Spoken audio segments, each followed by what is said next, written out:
Bonjour à toutes et à tous. Merci d'être là présent pour ce webinaire sur les batteries au lithium. Je vais vous présenter plein de nouveautés enfin plein de nouveautés sur les batteries au lithium. Alors, il y en a toujours de plus en plus. Elles sont toujours aussi puissantes et puis malheureusement, elles sont toujours aussi dangereuses. Voilà un petit peu les thèmes qu'on va aborder. Je vais vous présenter. Déjà, je vais me présenter. Moi, je suis formateur pour le groupe de NIOS. J'ai cinq types de formations que je fais partout en France chez nos clients principalement. Donc, comme vous pouvez le voir, j'ai une formation très généraliste en bleu sur les risques industriels et puis je fais des expériences bien précises, des explosions pour montrer par exemple le thème ATEX. Une autre en vert sur la gestion des fuites et tout ce qui est déversement accidentel. Donc là, pour l'utilisation notamment des absorbants pour gérer les fuites et tout ce qui est déversement. On va parler bien sûr des batteries au lithium aujourd'hui, donc c'est tout le thème en jaune. En rouge, vous avez une formation qui est dédiée en fait au gaz industriel pour bien manipuler les bouteilles. Et puis en violet, vous avez une formation qui est dédiée aux risques chimiques, tous les produits chimiques en fait, et surtout les incompatibilités de ces produits. Ce qui est important, c'est que tous ces thèmes, en fait, j'essaie de les illustrer avec des expériences bien précises. Si jamais je viens chez vous un jour pour faire tout ça, il faut surtout pas refaire ce que je vais vous montrer parce que quand on maîtrise pas les choses, il peut y avoir des soucis. Donc toutes les expériences qu'on fait ont été validées et, euh, donc il faut pas les reproduire. On fait également des webinars, c'est tout le thème d'aujourd'hui notamment. Le prochain webinar, c'est le 22 avril et c'est ma collègue, en fait, Marine Priou, qui va vous le présenter. C'est justement sur les absorbants d'Enzorb. Donc, si ça vous intéresse, comme aujourd'hui, vous vous inscrivez sur notre site et puis vous pourrez participer à ce webinar. Donc, c'est dans une petite quinzaine de jours. Donc, voilà un petit peu mon activité. Alors, je vais vous présenter donc tous les thèmes qu'on va aborder aujourd'hui. Je vais vous présenter rapidement la société de Nios, pour laquelle on est tous à vos côtés. Ensuite, on parlera du prix Nobel de chimie. Alors, c'est tout simplement, en fait, vous savez, enfin, vous imaginez le nombre d'accessoires électriques que vous utilisez par jour ou par semaine. Il y en a de plus en plus, notamment en commençant par votre téléphone portable. On est bien content de les utiliser. Et en fait, les trois inventeurs des batteries au lithium ont été récompensés en 2019 et ont reçu le prix Nobel de chimie. Donc, c'est important de le signaler et de leur rendre hommage parce que sans eux, on ne pourrait pas utiliser tous ces appareils aujourd'hui. Ensuite, je vais vous expliquer rapidement comment fonctionne une batterie au lithium. Vous allez voir que c'est assez simple à comprendre. Et justement, vous montrer qu'il y a de plus en plus de batteries. C'est un petit peu compliqué dans le sens où, en gros, j'ai envie de dire, il y en a une par jour qui sort. Donc, il y a énormément de batteries. Et le souci, c'est que, il n'y a aucune législation aujourd'hui qui est dédiée à ces batteries-là. Donc, en fait, je vais vous présenter en fait les différents types de batteries qui existent. Et puis, vous verrez que la législation essaye il y a les scientifiques d'un côté et puis il y a la législation de l'autre. Et c'est vrai que c'est un petit peu compliqué de faire le tri dans tout ça, mais je vais essayer de vous expliquer ça le plus clairement possible. Je vais vous présenter également les nombreux avantages de ces batteries. Et vous le voyez comme moi, c'est vrai qu'on est bien content aujourd'hui d'utiliser des PC ou des téléphones portables et puis bientôt des voitures électriques. Bien sûr, ce qui est important, je vous disais, il y a de plus en plus de batteries. Il y a un gros risque d'incendie et d'explosion, et notamment l'emballement thermique de ces batteries. Aujourd'hui et chaque jour dans le monde entier, il y a des emballements thermiques de batteries. Donc, je vous montrerai l'emballement thermique d'une batterie. Et puis surtout, vous montrer qu'en fait, malheureusement, aujourd'hui, personne ne sait éteindre un feu de batterie. Euh, et c'est tout le problème. Également, ces batteries, en fait, vous allez voir qu'il y a énormément de métaux dans les batteries, notamment du lithium. Ce lithium, il est extrait dans certaines mines, notamment en Amérique du Sud. C'est extrêmement polluant pour la planète. Et vous allez voir que lorsqu'il y a l'emballement thermique d'une batterie, eh bien, vous allez malheureusement avoir certains gaz qui sont extrêmement nocifs pour l'homme. On en parlera. Ensuite, on a essayé de trouver en fait des solutions justement pour limiter l'emballement thermique de la batterie. On va vous parler des armoires pour les batteries. Et puis également, on fabrique bien sûr des locaux de stockage qui sont REI 120. Donc, je vous parlerai de ça tout à l'heure. Et puis, Marine prendra la main à la fin justement pour faire un focus sur les produits les plus utilisés chez nous. Donc voilà un petit peu comment ça va se passer. Je vous demanderai, s'il vous plaît, d'essayer de poser vos questions à la fin, dans la mesure du possible. Comme ça, on essaiera d'y répondre tous ensemble.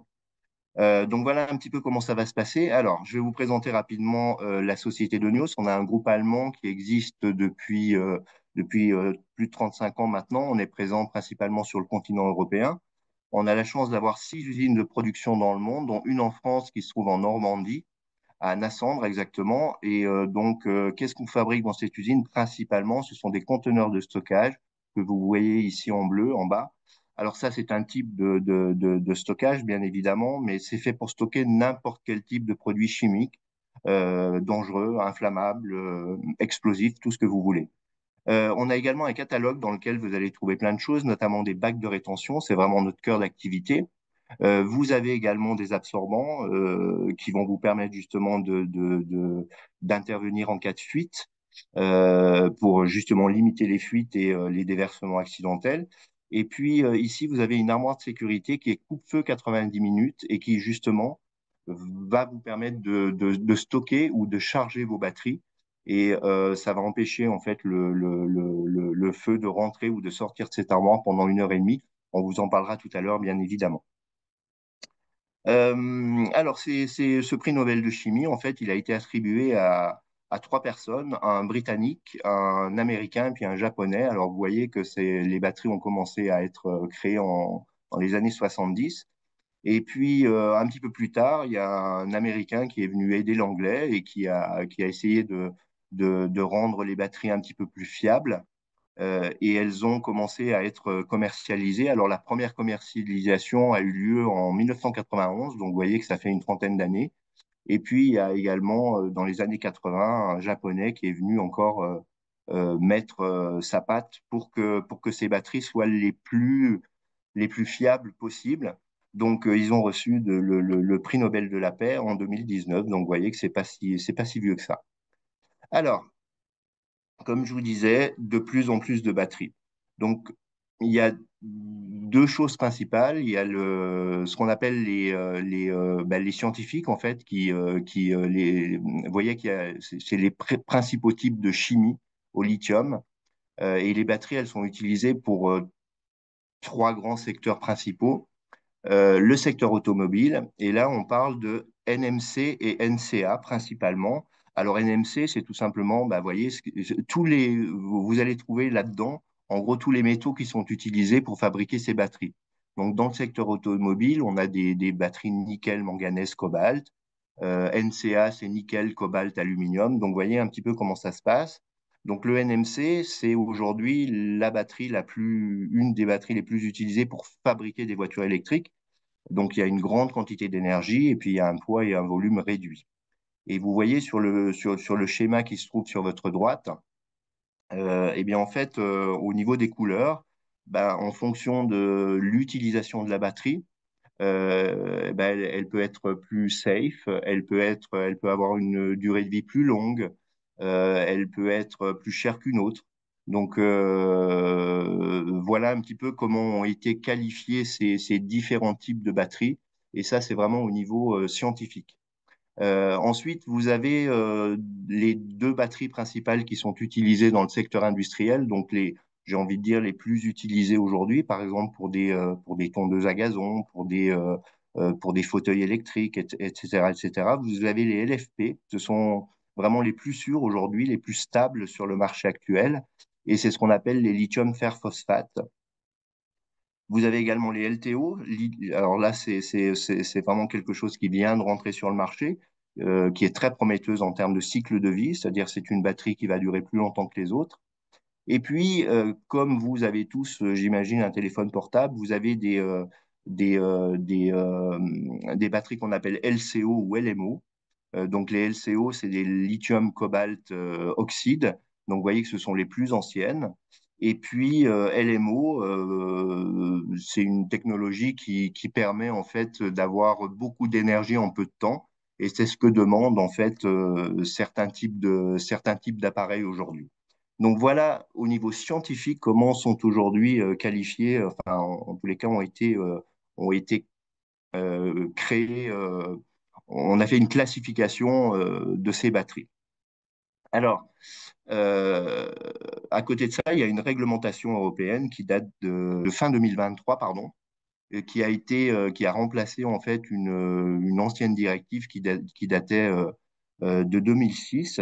Alors, vous allez voir que par rapport au slide précédent, ben voilà comment ont été en gros classifiées les batteries. Donc ça n'a rien à voir. Voilà, donc bah, il y a des batteries portables, il y a des batteries pour l'utilisation quotidienne, il y a des batteries pour l'industrie, il y a des batteries pour les voitures électriques. Donc vous voyez que ben, c'est pas si simple parce que les scientifiques et les politiques n'ont pas fait le même classement. Ce qui est important, c'est que au niveau législatif, il y a plusieurs dates qui sont à souligner. Par exemple, l'année dernière, en fait, il y a eu une exigence accrue en matière de durabilité, de sécurité, pour justement essayer de rendre ces batteries les plus sécurisées possibles, avec une évaluation de la conformité au niveau des normes européennes notamment. Ce qui va se passer cette année en 2025, le 18 août, devoir de diligence sur les risques sociaux, environnementaux, c'est-à-dire que les règles sont de plus en plus drastiques pour fabriquer les batteries aujourd'hui. Et puis en février 2027, chaque batterie devra avoir un passeport numérique justement pour savoir, comme quand vous achetez j'en sais rien moi, n'importe quel type de produit sur le marché aujourd'hui, que ce soit en matière de nourriture, eh ben, vous devez savoir quelle est l'origine, etc., etc. Donc tout ça est en train de se mettre en place. Et je vous dis, chaque batterie d'ici 2027 aura son passeport numérique. Donc voilà un petit peu comment est géré aujourd'hui comment sont gérées aujourd'hui ces batteries au lithium. Alors, comment fonctionne cette batterie? Une batterie, alors il faut distinguer les batteries des piles qui sont des batteries qui sont rechargeables et des piles électriques qui sont non rechargeables. Donc, comme vous pouvez le voir, dans une batterie, vous avez ce qu'on appelle des cellules. Donc les cellules, vous voyez les petites piles d'1,5 volts que vous pouvez utiliser dans n'importe quel appareil aujourd'hui. Eh bien, une batterie est composée de plusieurs cellules. Dans chaque cellule, vous avez une anode et une cathode. Donc, ce sont ce qu'on appelle des électrodes. Donc, l'anode, c'est en fait l'électrode négative, qui est généralement en graphite. Et puis, vous avez une cathode qui est positive. Donc, c'est ce qu'on appelle l'électrode positive, qui est en règle générale en oxyde métallique de lithium. Donc, ensuite, vous avez ce qu'on appelle l'électrolyte. L'électrolyte, c'est ce que vous avez en gris au centre de l'écran, qui est soit un liquide, soit un gel avec des sels de lithium à l'intérieur pour justement favoriser le déplacement des ions. Et puis, vous avez ce qu'on appelle un séparateur qui va éviter le court-circuit. Donc, voilà en gros comment ça se passe. Et puis, en fait, le dispositif va convertir l'énergie chimique en énergie électrique. D'accord? Donc, voilà un peu comment fonctionnent toutes les batteries au lithium. Ensuite, vous en avez plusieurs catégories. Donc, vous avez ce qu'on appelle la lithium polymère, ce qu'on appelle l'IPO. Et ça, c'est ce que vous avez dans vos téléphones cellulaires, en fait. En fait, un gaz va remplacer l'électrolyte, c'est-à-dire que ça, en gros, ça va rendre l'appareil un petit peu plus sûr. Et puis, vous avez, comme je vous disais tout à l'heure, les plus utilisées aujourd'hui et les plus performantes, ce sont les lithium fer phosphate qui sont utilisés, par exemple, pour les fauteuils électriques des handicapés. Donc, elles sont plus sûres, elles sont plus performantes, elles sont plus écologiques, plus économiques, mais effectivement, on peut pas tout avoir. Et là, ben, il faut enlever 15% d'énergie en moins. Et le souci, c'est que vous savez qu'aujourd'hui, pour qu'une voiture électrique aille vite, il faut de l'énergie. Donc, c'est difficile bah, de la rendre la plus performante et puis de la rendre plus sûre en même temps. Donc, c'est ça, c'est tout l'enjeu. Ensuite, vous avez ces batteries. On va commencer par un téléphone portable, votre smartphone par exemple, qui demande peu d'énergie forcément. Ensuite, vous avez les tablettes qui vont demander un petit peu plus d'énergie. Donc, regardez la colonne en rouge, c'est ce qu'on appelle la capacité ampère-heure. C'est-à-dire, en gros, c'est la quantité de charge qui est transmise dans l'appareil pendant une durée d'une heure. Vous avez ensuite, par exemple, une tondeuse à gazon qui va demander encore plus d'énergie. Et puis, des vélos électriques, trottinettes électriques. Et puis les derniers, forcément, bah, les voitures électriques. Vous savez que bientôt, si on entend tout ce qu'on nous dit, on devra tous rouler en voiture électrique ou alors il faudra marcher à pied ou à cheval. Mais en tous les cas, les voitures thermiques vont normalement devraient être arrêtées sur le marché européen d'ici 2035. Maintenant, est-ce que ça va se passer comme ça? On n'en sait rien. Et vous voyez en fait que aujourd'hui, en gros, ben, un smartphone va demander beaucoup moins d'énergie qu'une voiture électrique. Donc, l'appareil est grand, plus il va demander de l'énergie, forcément. Si on prend le cas, par exemple, vous savez, notre Renault Zoé, qui existe depuis une quinzaine d'années, elle a une capacité de 52 kilowatts. Et si vous regardez aujourd'hui les voitures électriques, alors ça, c'était au début, hein, si vous regardez aujourd'hui les voitures électriques, c'est 100 kilowatts. Donc, et s'il faut toujours aller plus haut, plus vite, plus loin, donc on peut considérer que les futures voitures électriques auront une capacité encore plus grande. La seule chose, c'est plus il y a de l'énergie dans la batterie, plus elle va être dangereuse.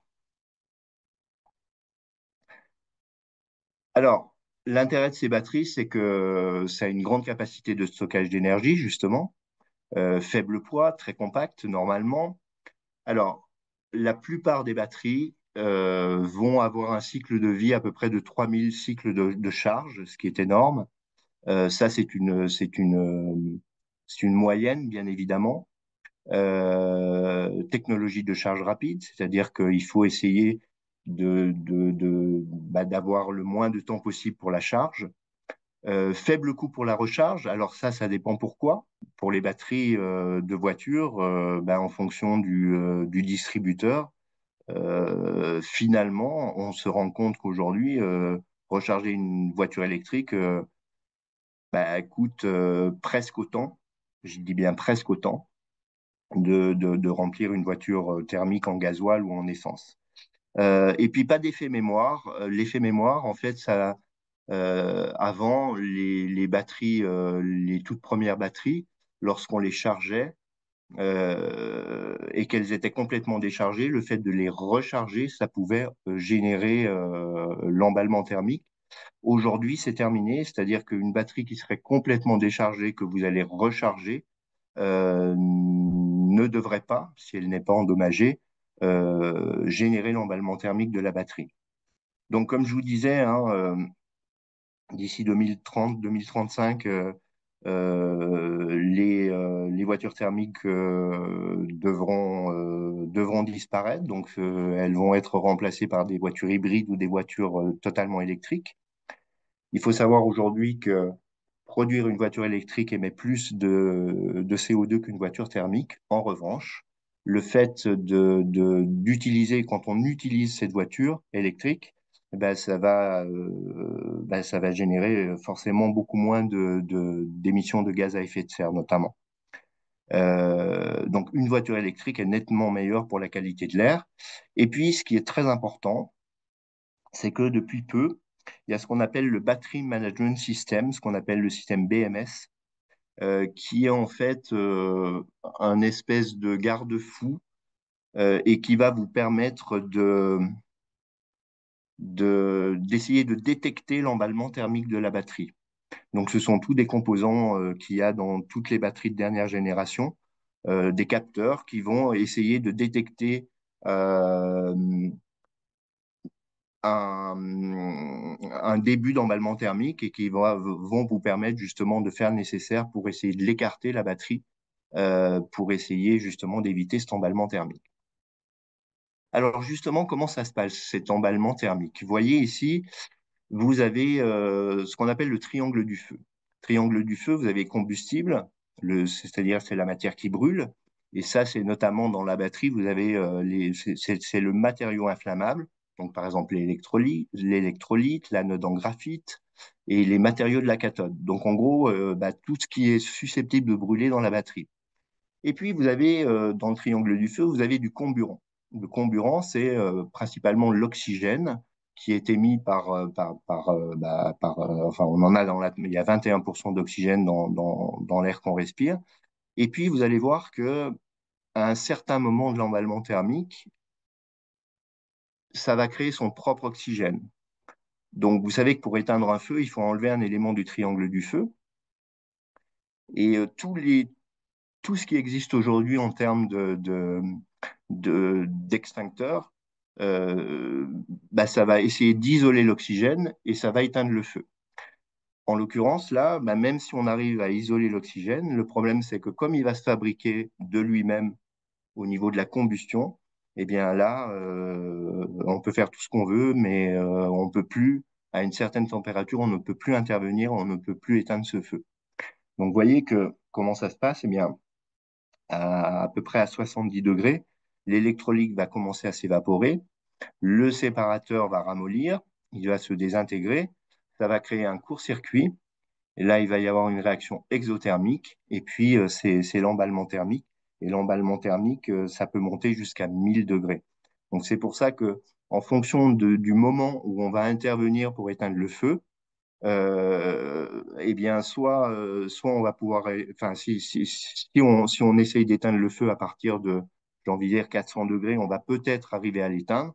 Mais si on commence à éteindre le feu à plus de 400 degrés, ben, c'est plus possible.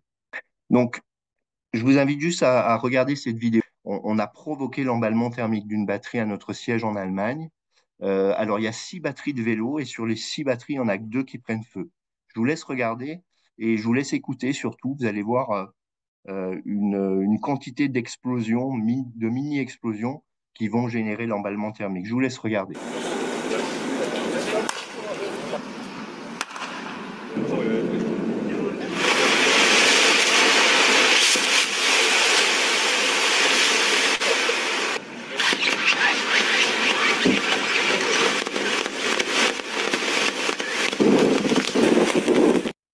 Alors, vous avez entendu comme moi les différentes petites explosions justement qui ont généré cet emballement thermique-là. Donc, vous voyez que c'est quand même énorme. Imaginez ça dans un appartement. Juste pour votre information, l'an dernier, il y a eu 33 pardon, vélos électriques qui ont brûlé à Londres, dans la périphérie de Londres et dans le centre de Londres. Les 33 appartements ont brûlé totalement. Et parfois, c'est l'immeuble entier qui brûle. Et ça se passe tous les jours dans des grandes villes. Et si vous prenez le cas, par exemple, d'un Parisien enfin, je prends le cas d'un Parisien, mais dans toutes les grandes villes, aujourd'hui, il y a beaucoup de gens qui ont des trottinettes électriques avec des batteries au lithium, qui sont choqués toute la journée. À Paris, peut-être que les gens n'ont pas un jardin ou n'ont pas un local pour charger les batteries, ils les chargent où? Dans leur appartement. Imaginez ça dans un appartement, c'est catastrophique. Ça va très très vite, ça prend feu très vite. Et puis surtout, dans ces fumées-là, vous avez des produits pas très catholiques, on en parlera tout à l'heure justement. Alors, l'emballement thermique, il va se produire. avec trois choses différentes, soit la surcharge électrique, soit l'endommagement mécanique, soit la surcharge thermique. Alors, surcharge électrique, ça veut dire que, par exemple, un appareil qui sera en fin de vie, par exemple un téléphone portable, ça m'est arrivé d'ailleurs il y a quelques années. Alors, j'ai pris les devants justement pour éviter l'accident, mais mon téléphone étant en fin de vie, je l'ai chargé et quand je l'ai mis en charge, il était à 33% de charge. Donc, on peut considérer que trois quarts d'heure, une heure après, bah, l'appareil est chargé. Je suis arrivé pour arrêter le chargement une heure et demie après, mais mon téléphone était à 37% de charge. Ça veut dire qu'en une heure et demie, il s'est pris 4% de charge seulement. Et quand je l'ai pris dans la main, il était bouillant. Le fil était bouillant et j'ai juste eu le réflexe d'enlever la prise, tout simplement. Pour éviter, si j'arrivais peut-être une demi-heure ou un quart d'heure après, ben, mon téléphone aurait pris feu. Donc, vous voyez que une batterie en fin de vie qu'on va recharger n'acceptera plus la charge et peut provoquer cet emballement thermique. Ensuite, il y a l'endommagement mécanique. L'endommagement mécanique, c'est tout simplement, ben, si on prend le cas d'un vélo électrique ou d'une trottinette électrique qui va être peut-être choquée sur des trottoirs toute la journée, si votre batterie, si elle a pris un coup, eh bien peut-être que ça peut générer lors du chargement ou pas provoquer l'emballement thermique.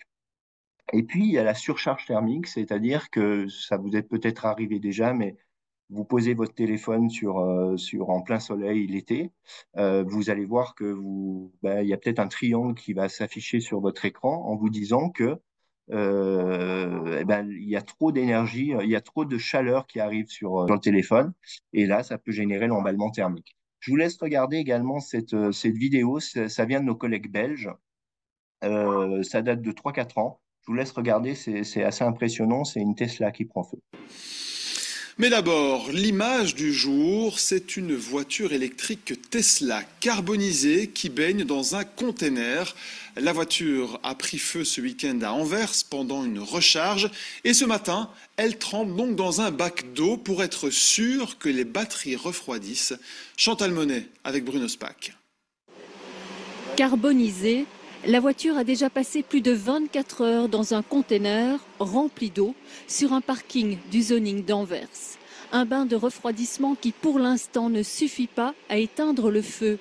À 2 reprises hier soir et ce matin, la voiture a été sortie des eaux et à 2 reprises, elle a pris feu. Une situation particulière pour les pompiers.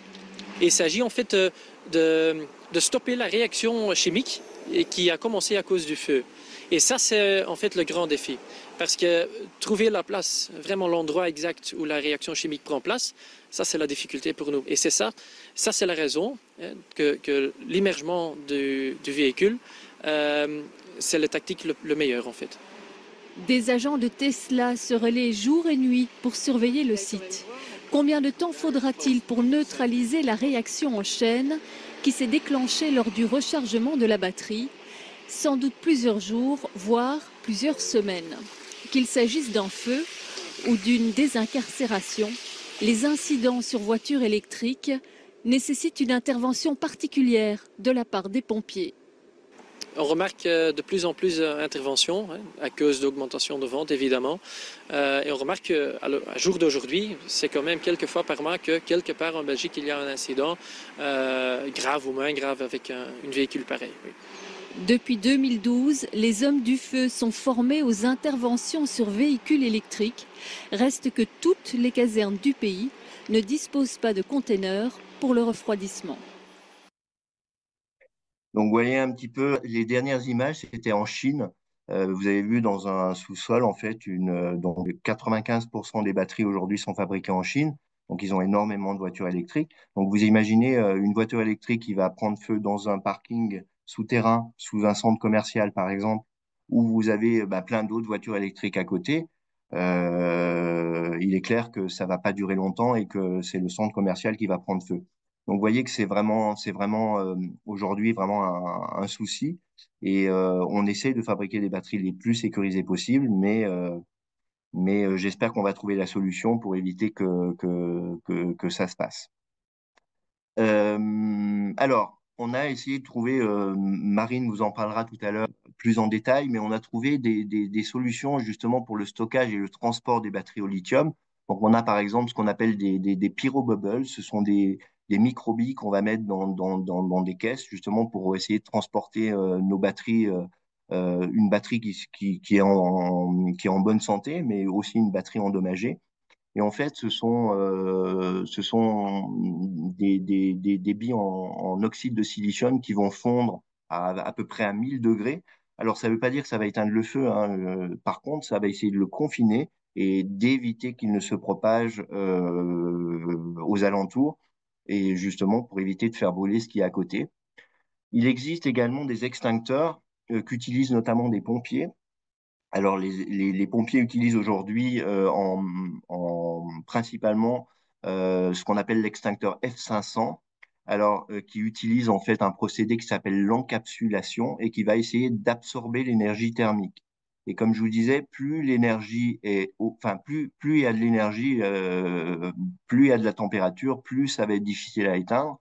Donc, en fonction du moment où on va commencer à éteindre le feu, bah, ça va faire baisser l'énergie et peut-être essayer d'éteindre le feu. Et puis, il y a un autre procédé qui s'appelle l'AVD. C'est de la vermiculite, en fait. C'est ce qu'on utilise, nous, dans nos conteneurs, justement, pour essayer d'éteindre le feu. Donc, comme je vous disais tout à l'heure, un espèce de brouillard qui va essayer d'isoler l'oxygène. Le fait d'isoler l'oxygène, on va pouvoir l'enlever et ça éteint le feu. Là encore, tout dépend à quel moment on va intervenir, puisque, comme je vous disais, lors de l'emballement thermique, le feu va fabriquer son propre oxygène et c'est pour ça que c'est si difficile d'éteindre un feu de batterie aujourd'hui. Comme je vous disais, hein, vous avez vu tout à l'heure, quand il y a eu l'emballement thermique que je vous ai montré qu'on a provoqué, euh, l'emballement thermique va produire un gaz qui s'appelle du fluorure d'hydrogène. C'est tout simplement de l'acide fluorhydrique sous forme gazeuse. Attention, le fluorure d'hydrogène donc est extrêmement toxique par inhalation et très corrosif pour la peau. En gros, c'est le seul acide qui dissout le verre. Donc, je ne sais pas si vous imaginez ce que ça peut faire dans les poumons. Et donc, regardez, ça peut provoquer en fait des lésions hépatiques, rénales, osseuses et dentaires. Essayez de se protéger le plus possible en portant un masque si jamais on est confronté à ces vapeurs. Il y a deux voies d'exposition possibles par inhalation. Donc, vous allez inhaler directement dans les poumons les fumées et les gaz toxiques. Et puis également par contact. Donc, contact, comme je disais, c'est très corrosif. Donc, contact de la peau, contact des muqueuses et contact des yeux. Et puis, comme je vous expliquais un petit peu tout à l'heure, l'extraction du lithium et des métaux est fortement en hausse. Donc 33% de la consommation mondiale de lithium en 2020 et ça continue puisque eh ben, il en faut de plus en plus pour fabriquer ces batteries puisque pratiquement tout devient électrique. Et donc le fait d'extraire du lithium, c'est extrêmement énergivore en eau et ça entraîne la pollution des sols. La plupart des mines de lithium sont en Afrique ou en Amérique du Sud, notamment au Chili. Mais c'est malheureux, mais c'est germinal, c'est-à-dire les conditions d'extraction sont extrêmement dures pour la santé humaine et pour l'homme. Juste pour votre information, on a trouvé du lithium en France. On va fabriquer, il y a 5 qui sont en cours de construction dans le nord de la France, vers Dunkerque, pour fabriquer nos propres batteries. Et on a trouvé du lithium en France et il devrait y avoir normalement une mine de lithium dans l'Allier qui est en train de voir le jour. Alors forcément, bah, ça nous permettrait d'avoir la main mise sur nos propres batteries. Et puis forcément, si on exploite du lithium en France, ce sera, j'espère, en tous les cas, pas comme Germinal, c'est-à-dire on va essayer de faire attention d'exploiter ça de la meilleure façon possible pour l'environnement et puis pour la santé humaine. Alors, regardez ici, on a fait une petite comparaison entre les batteries au lithium et les batteries au plomb acide, parce qu'il faut savoir que bah, les batteries au plomb acide existent depuis 70-80 ans. Et ça existe encore aujourd'hui. Et puis, elles sont remplacées petit à petit par des batteries au lithium, tout simplement parce que dans une batterie au lithium, on peut stocker beaucoup plus d'énergie que dans une batterie au plomb acide. C'est pour ça que petit à petit, on remplace toutes ces batteries. Alors, euh, lorsqu'une batterie est en charge, que ce soit ou l'une ou l'autre, il y a ce qu'on appelle soit le risque d'explosion, et ça, c'est surtout par rapport aux batteries au plomb acide, parce une batterie endommagée au plomb acide qui serait en charge, ça va dégager un gaz qui s'appelle de l'hydrogène. L'hydrogène est un des gaz les plus explosifs au monde, qui est totalement inoffensif pour l'homme et pour la planète. La seule chose, c'est que ça explose très bien. Donc, une batterie, enfin, si vous avez encore des appareils avec des batteries au plomb acide, eh bien, normalement, la zone de chargement devrait être une zone ATEX, justement pour empêcher, pour empêcher l'explosion. Et puis, les batteries au lithium, comme vous avez pu le voir, elles ne vont pas exploser, ou en tous les cas, ce sont des multiples explosions qui vont générer l'emballement thermique. Et comme vous avez pu le voir, donc vous allez avoir lorsque ça va, donc quand ça va s'emballer, ça va générer des fumées. Et là, vous allez avoir notamment du fluorure d'hydrogène qui est extrêmement toxique. Regardez ici malheureusement des brûlures sur la peau ou dans les yeux.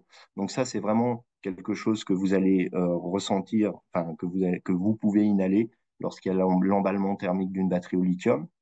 Une batterie au plomb acide, il faut savoir que, bah, comme son nom l'indique, il y a du plomb. Le plomb est un métal extrêmement toxique pour l'homme qui peut provoquer une maladie comme le saturnisme. Le saturnisme, en gros, ça vous bouffe le cerveau. Là, vous avez des dents. Alors, c'est pas les miennes, hein, mais vous avez je sais pas si vous voyez, mais un liseré un peu violet, bleu. Ben, en fait, c'est le plomb qui est passé dans le sang et qui va venir déchausser vos dents. Donc, et avant, on avait énormément de peinture au plomb, notamment. Et vous avez des métiers comme certains peintres qui ont terminé leur vie sur un lit d'hôpital, justement, parce qu'ils ont été contaminés par le plomb. Et puis, vous avez, comme son nom l'indique, de l'acide sulfurique dans l'électrolyte de la batterie. Et l'acide sulfurique est un acide extrêmement polluant. Et regardez, une batterie abandonnée pollue 1 mètre cube de terre pour plus de 100 ans. Alors, justement, en parlant de pollution, eh bien, il y a eu énormément d'accidents ces dernières années, notamment dans nos déchetteries en France et partout en Europe d'ailleurs, et j'ai envie de dire partout dans le monde. Regardez, par exemple, en avril 2021, il y a 3 sites de recyclage qui ont été victimes d'incendies. Pourquoi? Parce que de plus en plus de batteries en fin de vie, si on prend le cas, par exemple, d'une brosse à dents électrique qu'on a tous peut-être utilisée ces 5 dernières années. En règle générale, une batterie va durer 5 ans. Si on prend le cas d'une brosse à dents électrique, ben, quand elle est en fin de vie ou quand elle était en fin de vie avant, qu'est-ce qu'on faisait? On l'achetait à la poubelle. Elle arrivait dans la déchetterie, elle prenait l'eau, elle prenait le soleil, elle était choquée avec d'autres déchets et notamment peut-être d'autres batteries. Et il y a eu énormément d'incendies dans les déchetteries partout dans le monde. Ensuite, vous avez ici un accident, enfin 2 accidents qui se sont passés en avril 2022 à Paris. Ce sont 2 bus enfin là c'est un bus de la RATP qui a pris feu en plein Paris. Je vous laisse regarder encore une fois. Il n'y a pas eu de victimes, mais je vous laisse regarder. En fait, les pompiers, qu'est-ce qu'ils ont fait? Ils ont essayé de confiner la zone et ils ne sont pas intervenus. En gros, on a tous regardé le bus brûler jusqu'à qu'il n'y ait plus rien à brûler. Je vous laisse regarder.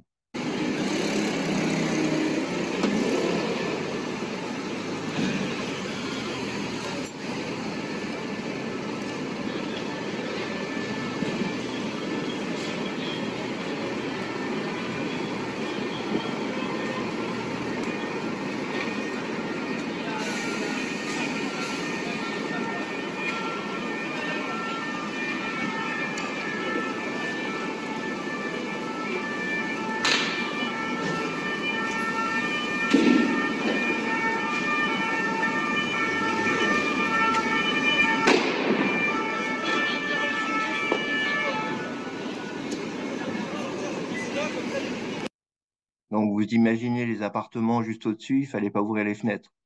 Donc, ce sont des fumées extrêmement toxiques. Et alors, ce même mois, je vous disais, hein, il y a eu un deuxième incendie à Paris également.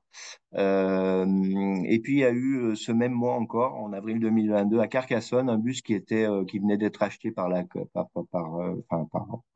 commune et qui faisait son premier test, en fait. Vous savez que les batteries des bus sont sur le toit du bus, donc ça a surélevé forcément un petit peu le bus.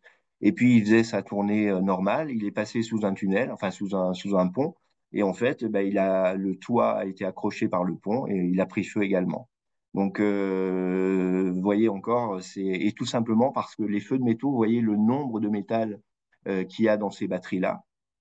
Et les feux de métaux, ce sont les feux les plus difficiles à éteindre parce que euh, le métal va prendre moins de temps que du bois pour brûler. En revanche, une fois qu'il brûle 10 fois plus intensément que du bois ou du carton. Donc c'est pour ça que c'est très très difficile à éteindre. Alors, en matière de recyclage, vous avez vu hein, tous les composants et tous les métaux qu'il y a dans les batteries. Donc, il faut savoir qu'aujourd'hui, il n'y a que 5% des batteries qui sont recyclées. Tout ça est en train de changer fortement, justement pour que ces batteries ne soient plus, j'ai envie de dire, jetées à la poubelle, ou en tous les cas qu'elles soient réutilisées pour être recyclées. C'est-à-dire qu'en gros, avant, ben, on mettait les batteries à la poubelle. Maintenant, une batterie qui serait en fin de vie,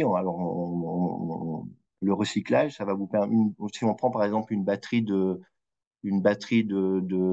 perceuse électrique, toutes les cellules en fin de vie, elles ne vont peut-être pas toutes être endommagées.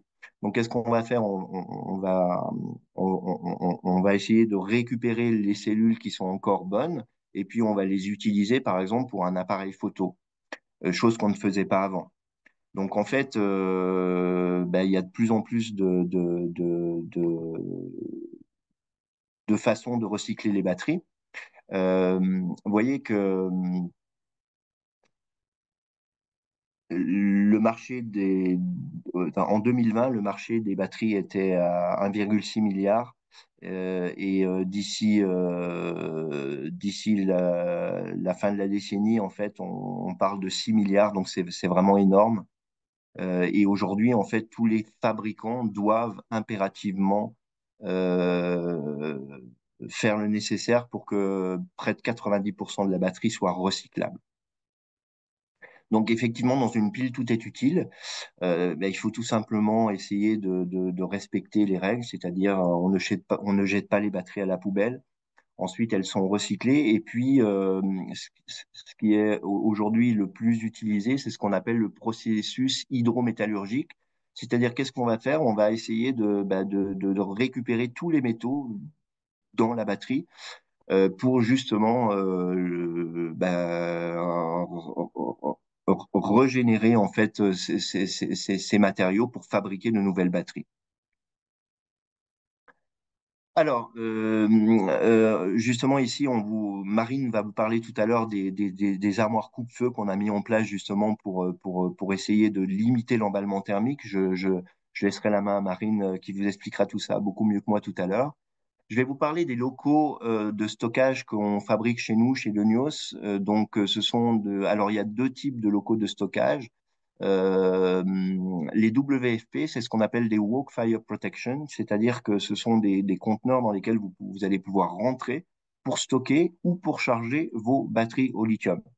Donc, l'important, c'est que ces conteneurs sont REI 120. REI 120, c'est très important, c'est une norme. Euh, c'est ce qu'on appelle un conteneur coupe-feu. Alors attention, il y a coupe-feu et coupe-feu. Pour être efficace et pour respecter la loi, il faut que ce soit REI 120. REI 120, c'est tout simplement le R, ça veut dire la résistance mécanique au feu, c'est-à-dire que le conteneur va résister mécaniquement au feu pendant 2 heures. Le E, c'est l'étanchéité aux flammes et aux gaz chauds, c'est-à-dire que ni les flammes ni les gaz ne sortiront de ce conteneur pendant 2 heures. Et enfin, le I, c'est l'isolation thermique, c'est-à-dire que la chaleur ne sortira pas de ce conteneur pendant 2 heures. Donc c'est vraiment important. Il y a ce qu'on appelle le stockage passif, c'est-à-dire que bah, c'est tout simplement pour stocker vos batteries, qu'elles soient endommagées ou pas. Et puis le mode chargement, c'est-à-dire que vous avez des prises électriques à l'intérieur qui vont vous permettre justement de charger ces conteneurs, de charger ces batteries, pardon. Vous avez à l'intérieur des systèmes d'extinction type aérosol qui vont essayer justement d'éteindre le feu. Encore une fois, tout dépend à quel moment le feu va être pris en charge. Et parfois ça marche, parfois ça marche pas. Vous avez également des ponts roulants à l'intérieur qui vont vous permettre, parce qu'une batterie, ça peut être lourd, le fait de la tomber eh ben, ça peut justement générer un choc et provoquer l'emballement thermique qui va pas se provoquer tout de suite, mais qui va dormir pendant peut-être quelques jours et puis faire brûler ce qui est à l'intérieur du conteneur quelques jours après. Donc ça vous permet justement de déplacer vos batteries le plus facilement. Vous avez à l'extérieur du conteneur justement un espèce d'écran qui va vous permettre de dire que bah, la batterie numéro 2, par exemple, il lui reste 10 minutes de charge parce que normalement, je dis bien les batteries de dernière génération, si vous les chargez, quand elles ont fini de charger, ben, le système se coupe pour éviter justement que trop d'énergie arrive dans la batterie. Certaines batteries ou une batterie endommagée, bah, ce système-là peut-être ne fonctionne pas, ce qui veut dire qu'au bout d'un moment, si on continue à ramener de l'énergie à une batterie qui est à 100% de charge, ça peut provoquer également l'emballement thermique. Ensuite, vous avez, alors ça, c'est des choses qui existent, on n'en a pas fait beaucoup, mais ce sont des toits végétaux qui vont vous permettre de réguler un petit peu la température à l'intérieur du conteneur, justement, encore une fois, pour éviter que, il y ait enfin, que la température soit trop haute et qui peut générer également l'emballement thermique. Vous avez bien sûr des systèmes de climatisation. Ensuite, deuxième type de conteneur que l'on fabrique chez nous, ce sont les RFP. Ça fonctionne un petit peu de la même façon, mais ce sont des grosses armoires en fait. Là, vous ne pouvez pas rentrer à l'intérieur. C'est exactement le même système que je vous ai expliqué tout à l'heure pour les WFP. Donc, c'est coupe-feu REI 120, bien évidemment. On peut monter jusqu'à 12 palettes sur plusieurs niveaux. Vous avez également le dernier né, en fait, c'est en fait un conteneur avec des portes coulissantes. Parce qu'en fait, une porte coupe-feu, en fait, c'est en béton, c'est extrêmement lourd. Donc, le fait d'ouvrir ces portes, en fait, bah, c'est un petit peu, ça peut être contraignant. Donc, ça, c'est un des conteneurs qui fonctionne très bien chez nous. Même chose, hein, vous avez de la climatisation à l'intérieur. Vous pouvez avoir un système de condensation vous savez que l'eau et l'électricité ne font pas bon ménage. Vous avez les trappes de surpression, puisque on n'est pas à l'abri qu'une batterie explose dans le conteneur. Le fait que lorsqu'il y a l'explosion, en fait, il va y avoir le souffle. S'il y a une trappe de surpression, le souffle va être évacué à l'extérieur et ça va empêcher de détruire la structure du conteneur en lui-même. Et puis voilà, en gros, ben, après un incendie dévastateur, eh bien regardez, malheureusement, il n'y a que seulement 20% de réouverture. Donc c'est pour ça qu'il faut essayer de faire. Le seul conseil que je puisse vous donner, messieurs, dames, c'est de faire très attention à vos batteries et d'essayer, dans la mesure du possible, de les stocker ou de les charger dans des conteneurs ou dans des armoires coupe-feu qu'on a essayé de mettre à votre disposition. Donc voilà, j'en ai terminé. Je laisse la main à Marine qui va prendre la suite. Donc, bonjour, moi je suis Marine Priou, je suis responsable des ventes catalogues pour nos clients finaux et pour nos revendeurs. Je vais vous expliquer un petit peu aujourd'hui comment est-ce qu'on peut avoir un stockage sécurisé de vos batteries en intérieur. Donc les conteneurs qu'on vient de vous présenter, eux, peuvent être installés aussi bien en extérieur qu'en intérieur. Pour la partie batterie, enfin, armoire, pardon, pour les batteries lithium-ion, on est sur un concept qui ne peut s'installer uniquement en intérieur. Donc ça, c'est important de le préciser. Donc pour nos batteries en intérieur, il existe des armoires normées selon la norme EN 14470-1. Vous la connaissez également pour le stockage des produits solvants et inflammables. On est sur la même norme. Et ces armoires-là sont normées également EN 1363-1. Pourquoi? Parce qu'en fait, la norme 14470-1, c'est on certifie qu'un feu extérieur à l'armoire ne va pas venir inflammer les produits qui seraient à l'intérieur et créer un surincendie. Étant donné que les batteries, c'est elles le risque, là, on va garantir que le feu qui pourrait prendre dans l'armoire ne sortira pas non plus pendant 90 minutes de votre armoire coupe-feu. Donc ça, c'est vraiment le grand principe de nos armoires de stockage pour les batteries lithium-ion. On va voir un petit peu les modèles dont on dispose à la gamme. Donc, nos armoires, donc concept Pionline, elles sont équipées d'un détecteur de fumée, donc c'est ce que vous voyez en haut, d'un système d'ouverture de porte donc sécurisé en 3 points, d'une ventilation du bas vers le haut. Et donc tout ce concept, il va vous servir en fait, si vous voulez, un emballement thermique, on vous l'a dit, hein, ça va être une élévation en température, dégagement de fumée et explosion. Donc là, l'idée, c'est que s'il y a le feu, en fait, à partir de 50 degrés, il va y avoir un petit capteur qui va se mettre en route. On va le voir un petit peu plus tard. Le détecteur de fumée qui va également se mettre en route. Tout ça a pour but, en fait, de condamner l'armoire, fermer les portes et donc, d'où ce système de fermeture des portes renforcées, puisqu'on a vu qu'il y avait des explosions qui pouvaient se créer.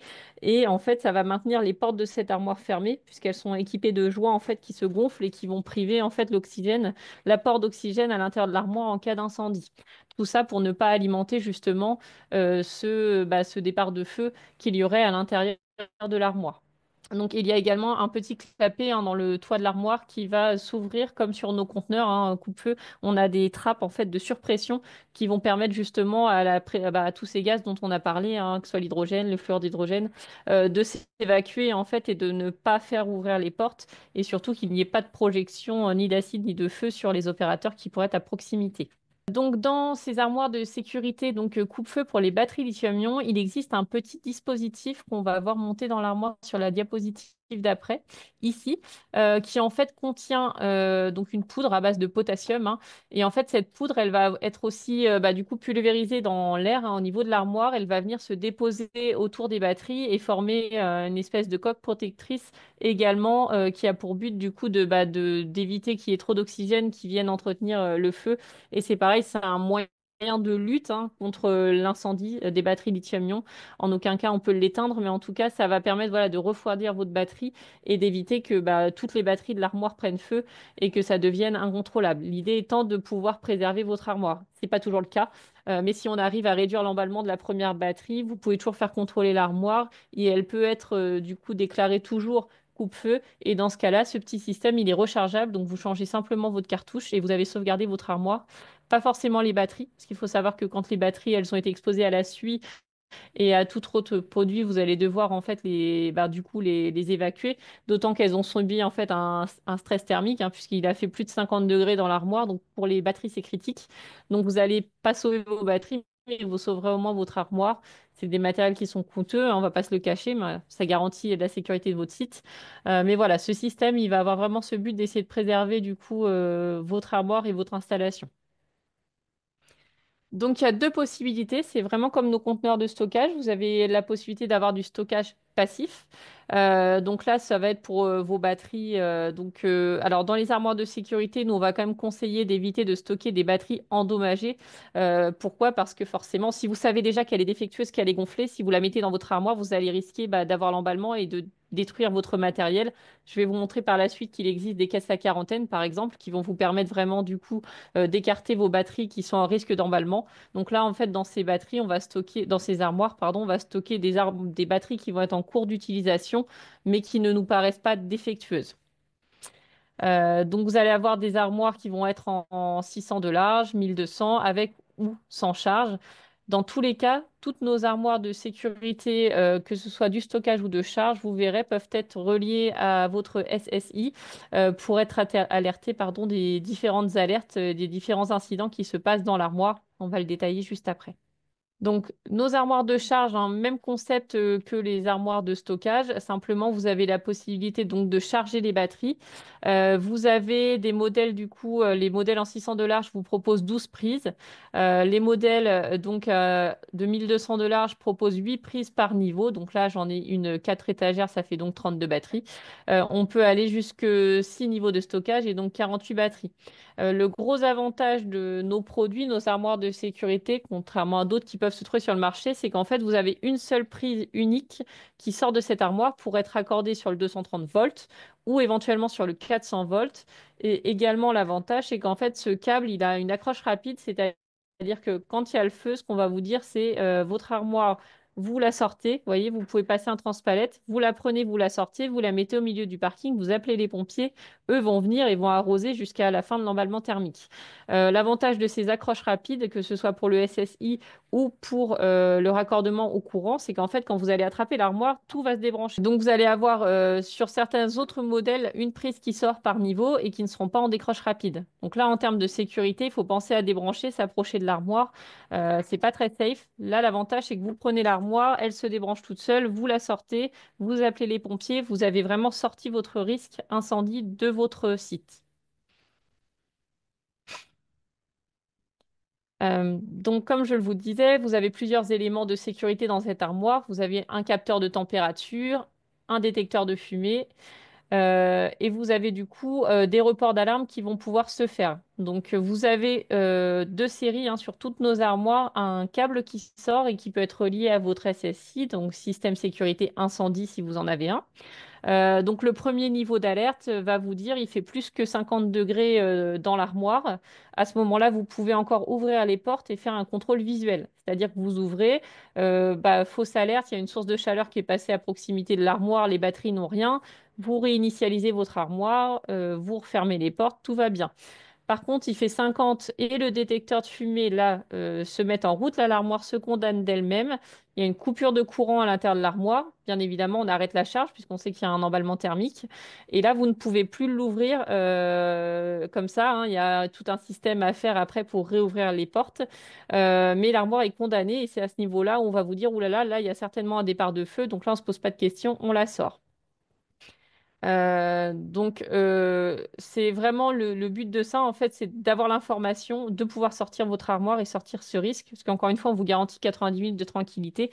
Mais si j'ai 5-6 batteries qui se sont inflammées à l'intérieur, de toute façon, les 90 minutes ne suffiront pas. Vous avez également un signal sonore et visuel. Donc, vous voyez, vous avez des petits voyants. Donc, si vous n'avez pas raccordé à votre SSI, que vous n'achetez pas de module, par exemple, de communication à distance, donc qu'on verra après, vous avez quand même un signal donc sonore et visuel, c'est-à-dire que les opérateurs, en fonction de ce qui se passe dans l'armoire, auront soit un signal lent, par exemple, pour le premier niveau d'alerte, un petit peu plus rapide pour juste le détecteur de fumée. Et quand vous avez la température et le détecteur de fumée, là, vous avez un bip hyper strident qui vous dit attention, il y a un problème. Donc, je vous ai parlé de ce petit câble qui sort de l'armoire et qui peut être relié directement au SSI. Si vous n'en avez pas, il existe en fait un autre système donc qui va se brancher sur le même câble en fait qui pourrait être relié à un SSI, hein, par ces broches rapides qu'on peut voir là.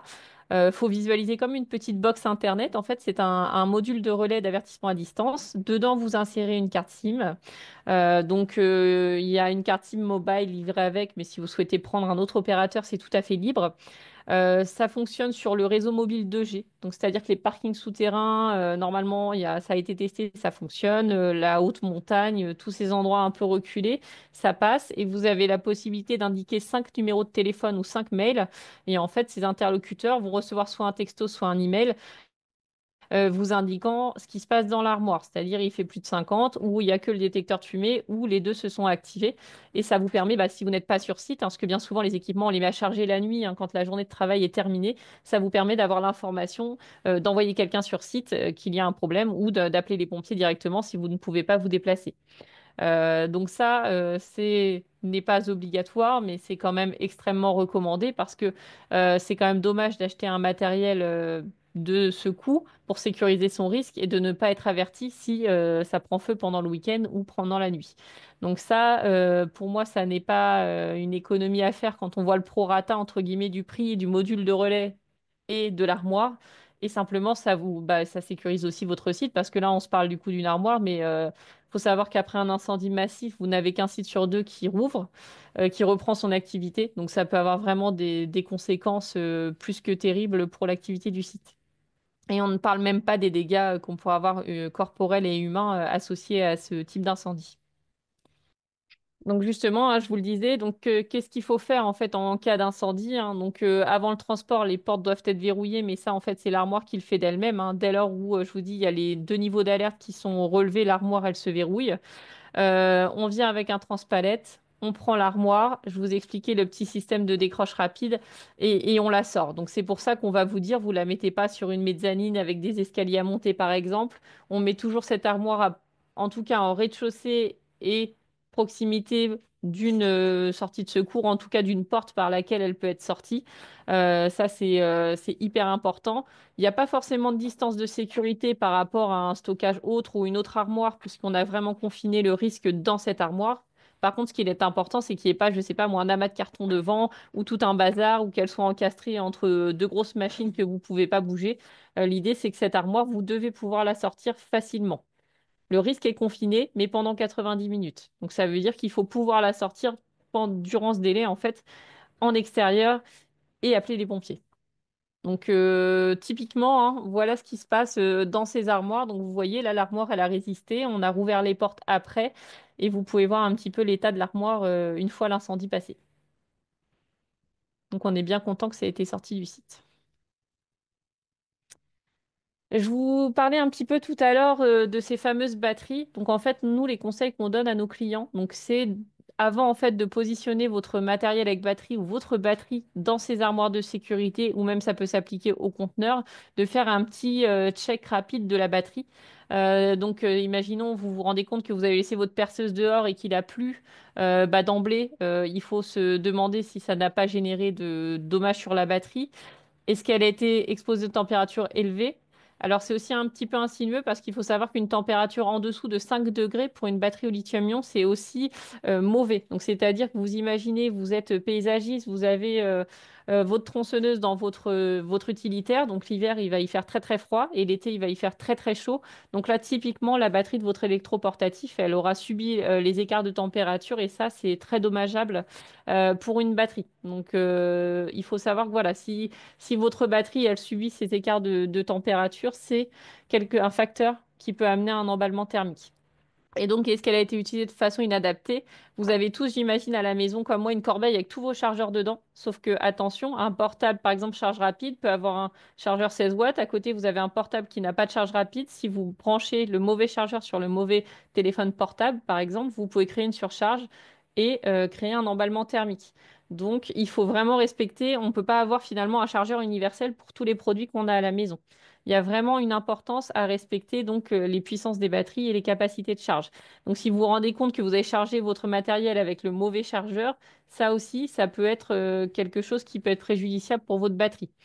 Et après, vous avez quatre points faciles, hein, une inspection visuelle. Si votre batterie elle est bombée, c'est jamais bon signe. Test d'odeur, parce qu'on vous a dit qu'un emballement thermique, ça peut dégager des gaz, et souvent les gaz, hein, le nez humain est le meilleur capteur. Si vous sentez une odeur piquante ou désagréable, en général, c'est qu'il y a un dégagement gazeux. Le test opérationnel, hein, si ça fonctionne plus hein, comme il faut, le matériel, et puis le test de charge, hein, comme vous expliquez Jean-Claude, si votre batterie ne tient plus la charge, c'est qu'elle n'est plus en bon état de fonctionnement. Donc, euh, soit vous avez détecté des problèmes, donc là on verra, on a des caisses à quarantaine adaptées, soit non. Quoi qu'il arrive, quand vous avez fait un petit check visuel ou un petit check parce que vous avez eu un doute à un moment donné, nous, on vous conseillera toujours de les identifier. Vous collez une gommette, n'importe quoi. Vous savez que cette batterie, elle a déjà subi euh, quelque chose qui aurait pu l'endommager. Comme ça, si un jour, il y a par exemple votre armoire, vous êtes à un test à 50 degrés, vous pouvez encore ouvrir les portes, vous avez des batteries dedans qui ont été estampillées comme ayant pu avoir un problème, vous les sortez, vous évitez les risques. Donc ça, c'est hyper important. Donc, comment on va définir les bonnes solutions en termes de caisse à quarantaine, de box de transport? On a développé chez Denios une petite checklist. Alors, bien évidemment, la première des recommandations que je vous donne, c'est d'appeler nos commerciaux qui sont formés évidemment sur tous ces produits-là et qui vont pouvoir vous aiguiller. Mais voilà sur quoi nous on se base. Donc, ce qui est hyper important en fait quand on veut prendre en charge une batterie lithium-ion, on va toujours se référer donc à ses dimensions et à son poids, mais aussi à sa puissance et à son état. C'est-à-dire que si j'ai une grosse batterie de Zoé toute neuve qui n'a jamais subi aucun dégât, eh ben, elle sera moins dangereuse que la batterie de ma tondeuse que j'ai fait que choquer, qui est restée en plein soleil, qui est un peu bombée. Donc, l'état de la batterie, c'est vraiment primordial de le connaître. Si elle est critique, on ne va pas la transporter dans une caisse en métal sans se soucier de son état. Ensuite, on va vous poser la question, est-ce que vous voulez simplement stocker ou transporter? Forcément, si vous transportez, on va amener des contraintes sur cette batterie. Elle va être bougée, choquée. Pareil, hein, dans les transports, on est dans des camions, il peut faire chaud, il peut faire froid. Donc ça, c'est extrêmement important. Et si vous transportez, est-ce que c'est en bateau, en avion, est-ce que c'est par la route? Donc nous, on va avoir besoin de tout ça. On va vous demander la puissance de votre batterie, hein. On en parlait avec Jean-Claude. C'est entre une batterie de tondeuse et une batterie de voiture, on n'est pas sur la même chose. Et on va vous demander évidemment combien vous avez de batterie. Il faut savoir que c'est pas anodin si quand on reçoit du matériel neuf à la maison, les batteries sont jamais chargées à plus de 30%. Donc c'est-à-dire qu'en dessous de 30%, on va considérer que l'énergie de la batterie ne va pas causer un dégât important si jamais il y avait un emballement thermique. Et en tout cas, ça réduit le risque d'emballement. Donc l'idée, c'est si vous-même vous voulez transporter des batteries d'un site à un autre, eh ben n'envoyez pas ces batteries pleines. Il faut respecter la limite des 30%. Déjà, vous réduisez le risque au maximum. Et donc ensuite, bah voilà, on va vous demander effectivement si elle est critique, pourquoi, et puis sa technologie, est-ce qu'elle a un BMS ou non. Et donc nous, avec tout ça, en fait, on va arriver à vous préconiser la bonne solution, soit de stockage, soit de transport. Donc ça, vous l'aurez dans le support de présentation qui vous sera envoyé à l'issue par mail. C'est extrêmement important et ça va vous permettre de définir surtout les bonnes solutions adaptées à vos problématiques. Donc une fois que vous avez fait un petit peu l'état de votre batterie, que vous avez mesuré ses dimensions, il va exister plusieurs technologies. Donc tout à l'heure, j'ai vu passer dans le chat, on m'a parlé du sable, de la vermiculite. Alors c'est sûr que bah, à l'ancienne, c'était un peu ça, hein. C'est soit j'ai une bassine d'eau à proximité, je balance ma batterie dedans dès qu'elle s'emballe, sauf que le problème, c'est qu'une fois qu'elle est dedans, qu'est-ce que j'en fais? Puisque quand je vais la ressortir, elle va flamber. Vous irez voir sur YouTube, il y a énormément de vidéos de Vélib qui sont dans la Seine, les pompiers les ressortent, ça flambe. C'est le même principe que la Tesla. Il y a même des armoires de sécurité batterie lithium-ion qui existent avec cette technologie d'immergement. Sauf que le risque, c'est que la personne qui vient secourir et qui vient ouvrir, en l'occurrence les pompiers, va sortir la batterie et se prend un retour de flamme dans le visage. Donc l'eau n'est pas une solution. Le sable, bah, c'est simplement qu'en fait, on va créer une espèce de poche hermétique, entre guillemets, parce qu'on enfouit, mais il n'y a aucune interaction avec la batterie, donc ça n'a pas de valeur d'extinction. La vermiculite, c'est un peu le même principe, hein. Quand on va la pulvériser, c'est pour essayer de faire une barrière étanche avec l'oxygène. La vermiculite étant quand même un procédé plus efficace que le sable. Mais il existe maintenant différents matériaux. Donc, par exemple, là, nous, on travaille avec le fabricant Zargès, qui va fabriquer des caisses avec des coussins qui sont en base de fibres de verre et en fait, qui vont vous permettre de confiner vos batteries à l'intérieur. L'idée, c'est que ces caisses-là donc, vont vraiment pouvoir contenir, alors évidemment, si vous respectez la taille de la batterie et sa puissance, puisqu'en fait, il y a un ratio calculé entre les matériaux inifuges, on voit les coussins, la taille du contenant et votre batterie. Mais l'idée, donc ça a été éprouvé, hein. Moi, je l'ai vécu et j'en ai vendu à des clients, j'ai eu des retours d'expérience. Vous mettez votre batterie à l'intérieur. On ne peut pas aller à l'encontre des dégagements gazeux, vous verrez de la fumée qui sort. Par contre, quand vous rouvrez la caisse, la batterie, l'emballement est terminé. Et quand vous rouvrez, vous n'allez pas avoir de réemballement thermique, c'est terminé. Donc, et du coup, ces caisses sont homologuées également pour le transport ADR. Donc, c'est-à-dire que vous avez une batterie en emballement, vous la mettez dedans, vous appelez un organisme type Corépil ou quoi, vous pouvez laisser votre batterie dans cette caisse et l'envoyer, par exemple, en retraitement. Donc ça, c'est extrêmement important de le savoir.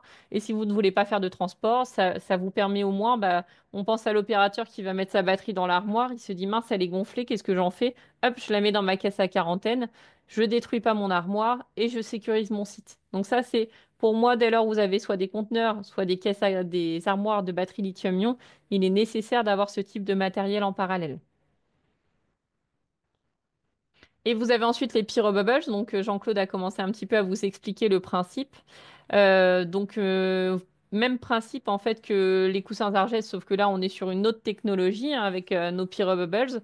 Donc là c'est pareil, vous pouvez trouver aussi des vidéos là-dessus, hein. Donc là l'idée c'est que les Pyro Bubbles vont fondre autour et c'est pareil, si vous respectez la taille de la batterie et sa puissance, vous allez avoir une extinction hein, de l'emballement thermique et en fait quand vous allez rouvrir votre caisse, vous avez la batterie qui est complètement encapsulée dans une espèce de coque blanche et l'emballement thermique est réduit et terminé et votre caisse est intacte. Donc c'est-à-dire que là le seul consommable sont les Pyro Bubbles et les caisses sont réutilisables. Et là, elles sont ADR et IMDG. Donc là, du coup, ça vous permet de faire également du transport et on est capable de prendre en charge, vous voyez, jusque des batteries. Là, on est sur le format caisse-palette.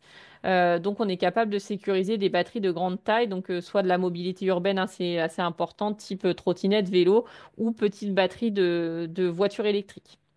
Donc ça, maintenant, on a quand même beaucoup avancé sur les technologies qui vous permettent de sécuriser ces batteries. Donc encore une fois, extrêmement important, hein. Voilà, c'est bien d'avoir des solutions type conteneur et des solutions type armoire. Par contre, pensez quand même que s'il y a un emballement, il faut coupler avec c'est vraiment ça une solution de lutte. Pour moi, les armoires, c'est plutôt quelque chose de préventif. Et s'il y a un incident, bah, effectivement, au moins, on est sécurisé, mais on met des batteries qui sont censées être plutôt en bon état et les caisses à quarantaine, c'est vraiment quand on est confronté à un incident. Là, on sait que ça va brûler. Donc, on met dans ce type de récipient. Après, je ne vous cache pas qu'il y a des batteries tellement grandes qu'on ne sait pas encore prendre en charge hein, avec ce type de caisse. Et donc là, le conteneur de stockage reste la solution la plus adaptée parce que bah, il y a des batteries maintenant de grande ampleur. Et on est confronté aussi aux batteries qui sont non amovibles, notamment dans comment dire, les Fenwick tridimensionnels, par exemple. Là, à part un local de charge, malheureusement, on ne sait pas gérer. Donc là, on va apercevoir, moi là, je vous ai montré, donc ce sont les caisses de transport, donc pour plutôt les petites batteries, donc là, après, jusqu'à un module à peu près sur une palette. Et donc là, vous avez plutôt les grosses solutions de stockage. Là, vous voyez, on est sur 2603 litres, donc là, on va commencer à pouvoir mettre des batteries de grandes ampleurs. Il faut savoir qu'on peut aller jusqu'au LP 910, mais alors le LP 910, il faut savoir que là, il faut en fait faire tester cette caisse avec votre batterie, lui faire passer un test au feu. Donc, c'est-à-dire qu'il faut bah, du coup nous envoyer une batterie, acheter une caisse, faire absolument certifier et ensuite finalement recommander un équipement. Donc ça, c'est l'exigence la plus haute en fait, hein, les certifications LP 910. Donc, on sait le faire. Par contre, effectivement, ça a un coût assez important. Mais voilà, on est capable de vous accompagner jusque dans ces réglementations. Alors, qu'est-ce qu'il y a comme question? Alors, donc j'ai répondu un petit peu au fur et à mesure. Alors, notamment, il y avait une question par rapport aux batteries lithium-ion. C'est vrai qu'on n'a pas vraiment donné ce nom, mais en fait, toutes les batteries dont on a parlé sont des batteries lithium-ion. En fait, l'ion va regrouper tout ce qui est fer, magnésium, calcium. Et donc, voilà, le batterie lithium-ion est le grand terme, la grande famille de toutes ces batteries dont on a parlé. Et effectivement, dedans, il existe beaucoup de technologies. C'est ce que vous a expliqué Monsieur Sonali au tout début de cette présentation. On a posé la question par rapport aux tailles de conteneurs. Donc, il faut savoir que nos conteneurs de sécurité les plus petits vont être dimensionnés pour une palette, à peu près. Donc, pour le stockage d'une palette. Ça va être les plus petits que nous proposons. Il y a eu une question également au sujet des EPI. Donc, bah, en fait, ce qu'on va vous conseiller, c'est d'avoir, il existe des visières qui vont vous protéger des projections, mais également de la température. Donc, comme le feu de batterie lithium-ion peut atteindre des 1000 degrés, c'est quelque chose qui peut être pertinent. Des gants anti-chaleur qui peuvent aller jusqu'à 1000 degrés. Et moi, je préconise également un tablier pour les projections. Donc, ça peut être un équipement qui va vous permettre de faire face, du coup, à un emballement thermique. Après, concrètement, si l'emballement est déjà trop important, j'ai envie de vous dire, il faut pas vraiment s'approcher. Il faut estimer si vous avez un extincteur pour ce type de feu, il faut vraiment que ce soit sur un départ de feu très localisé. Sinon, malheureusement, vous ne pourrez pas agir. Après, il existe des couvertures anti-feu qui sont maintenant des technologies qui fonctionnent plutôt bien et qui peuvent venir recouvrir le produit qui est en emballement thermique et notamment les Fenwick par exemple, où bah, une fois que ça prend feu au milieu d'une allée, on ne peut pas forcément le sortir. Il existe aussi des couvertures anti-feu qui vont permettre de lutter contre ça. On nous parlait également des conteneurs coupe-feu REI 120. Est-ce qu'on pouvait prendre en charge, par exemple, des batteries de voiture? Alors, en fait, nos conteneurs, effectivement, en termes de dimension, on va aller à peu près de 5 mètres carrés à 21 mètres carrés. Et ensuite, à l'intérieur, en fait, on va adapter les équipements électriques, ce genre de choses par rapport à ce que vous allez vouloir mettre à l'intérieur de ce conteneur. Donc là, c'est ce que je conseillais, hein. Du coup, sur le chat, le mieux, c'est de contacter nos itinérants. On a des itinérants par région et ils viendront vous voir directement sur site pour voir avec vous exactement le besoin, là où vous souhaitez mettre votre conteneur et définir vraiment le produit qui va répondre le mieux par rapport à la taille de vos batteries et de la nécessité en charge en fait que vous allez avoir. Alors, en cas d'utilisation de caisse de quarantaine pour une batterie défectueuse, quelle est la filière qui reprend la batterie défectueuse ensuite? Après, il y a des entreprises spécialisées qui font ça.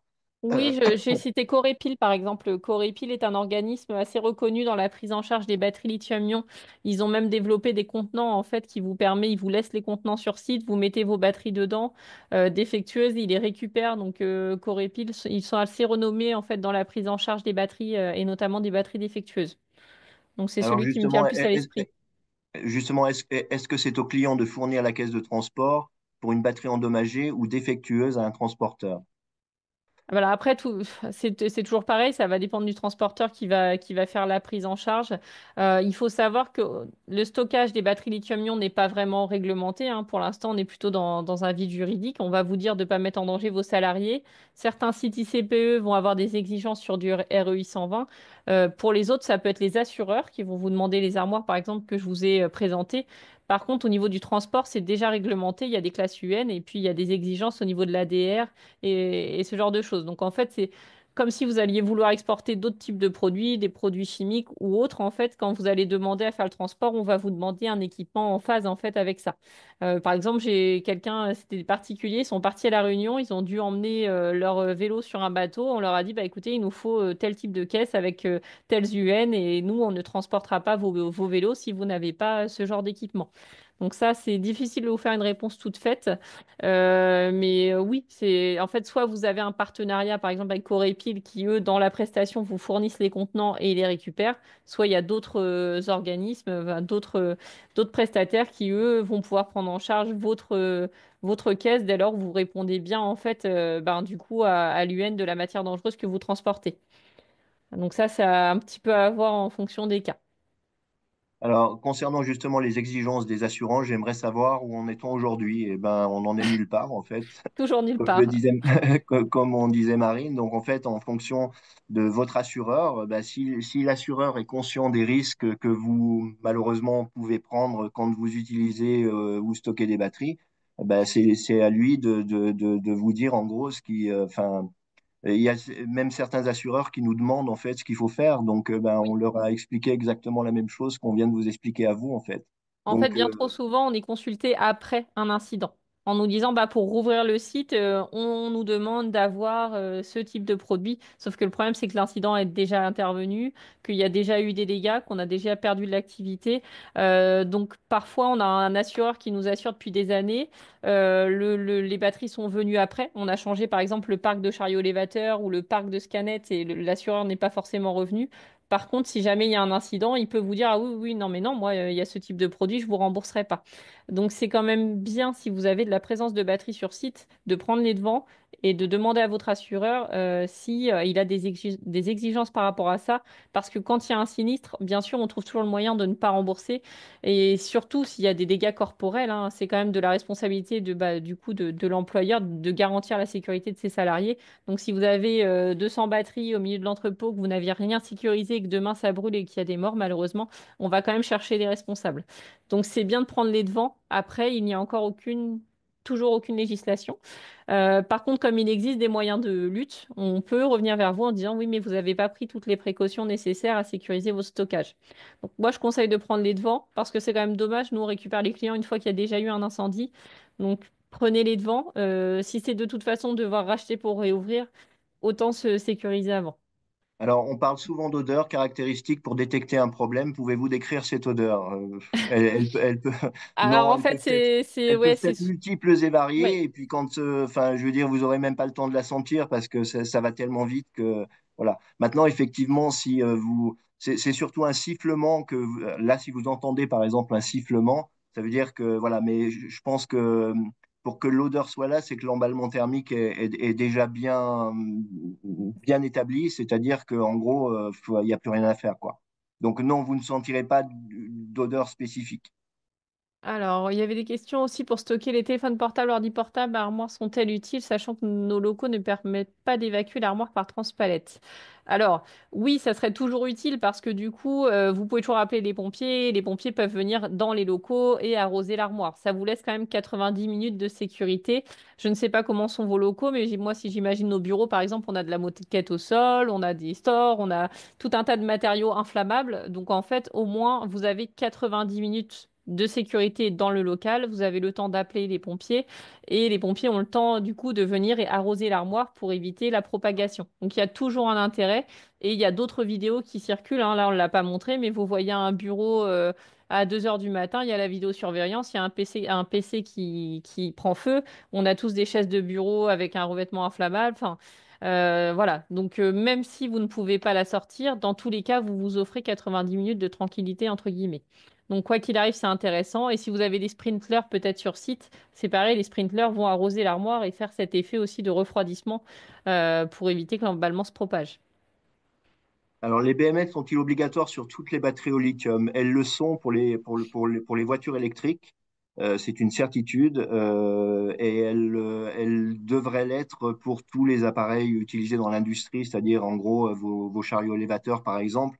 Mais c'est encore une fois, c'est quelque chose qui est en train de se mettre en place et qui va, à mon avis, devenir obligatoire. Mais pour l'instant, encore une fois, au niveau de la législation, rien n'oblige une batterie aujourd'hui à avoir le BMS. Il y a une très bonne question concernant comment est-ce qu'on dimensionne une armoire de sécurité coupe-feu, combien de batteries on peut mettre dedans. Donc en fait, vous avez deux approches un peu différentes. Pour tout ce que sont les armoires de stockage, j'ai envie de vous dire, avec les dimensions de l'armoire, tant que les batteries rentrent dedans, je suis juste sur du stockage, donc c'est moins critique. Je peux, voilà, je prends les dimensions de l'armoire, les dimensions de mes batteries, je calcule. Tant que je peux tout mettre à l'intérieur et que les portes ferment sans forcer, on est OK. Par contre, pour les armoires de charge, quand vous allez charger une batterie, elle va dégager de la chaleur. Donc du coup, il y a une recommandation qui est de dire, comme les étagères en fait c'est des caillebotis perforés, qu'il y a un ventilateur, il faut que l'air puisse circuler de façon suffisante pour refroidir les batteries durant leur charge. Donc là, la préconisation, c'est on ne remplit pas plus de 60% des étagères. Donc là, dans l'idée, c'est... Et puis après, vous êtes aussi limité par le nombre de prises.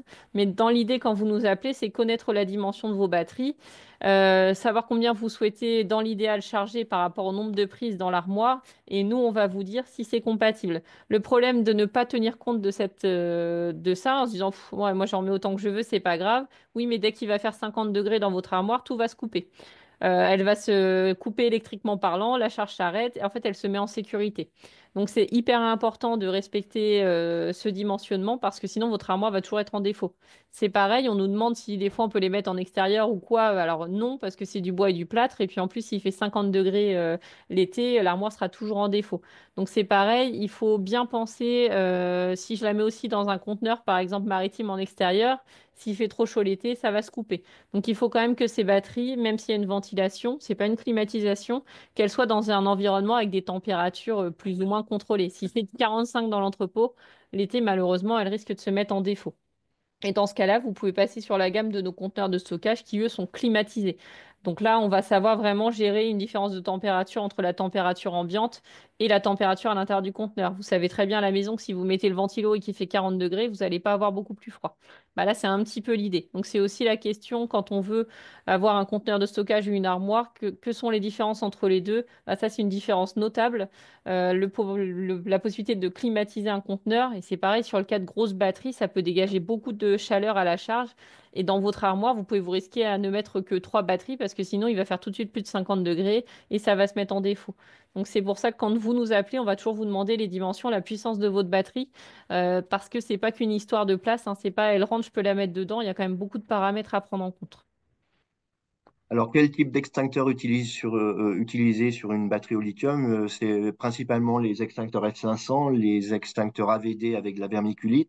Et il existe aujourd'hui, encore une fois, des extincteurs vraiment dédiés aux batteries au lithium. Mais encore une fois, tout dépend à quel moment vous allez utiliser cet extincteur en fonction de l'avancement de l'emballement thermique pour éteindre l'incendie. Alors, il y avait une autre question pour un client qui est en attente de s'équiper. S'il faudrait mieux laisser dans des armoires à batterie, à outillage et porte fermée ou porte ouverte. Alors moi, je vous dirais plutôt porte fermée parce que, comme on l'a dit, en cas d'emballement, vous pouvez avoir des projections de produits dangereux pour la peau, pour les yeux, pour les muqueuses. Donc, ça serait mieux quand même au moins fermer les portes. Vous aurez quand même un incendie, mais ça va éviter les projections s'il y a une personne à proximité, qu'elle ne se prenne pas du coup les projections tout simplement de la batterie en emballement. Ah oui, il y avait aussi une question tout à l'heure de me dire est-ce que le risque est uniquement pendant la charge de la batterie?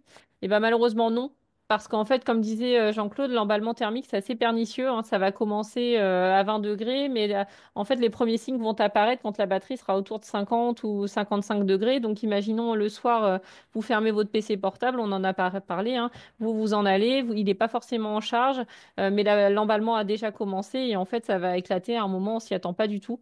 Simplement, la charge est un élément déclencheur, parce que dans le triangle du feu qu'on a vu tout à l'heure, on va amener une impulsion en fait pour favoriser l'emballement, mais ça peut arriver à n'importe quel moment et pas que pendant la charge. D'où d'ailleurs les batteries, les armoires de stockage de batteries par exemple, parce qu'il peut y avoir un risque même quand ça n'est pas en charge. Le risque est moindre, mais ça existe. Si vous avez quelques questions que ce soit, n'hésitez pas à nous consulter, à consulter nos commerciaux justement qui se feront un plaisir de répondre à vos questions.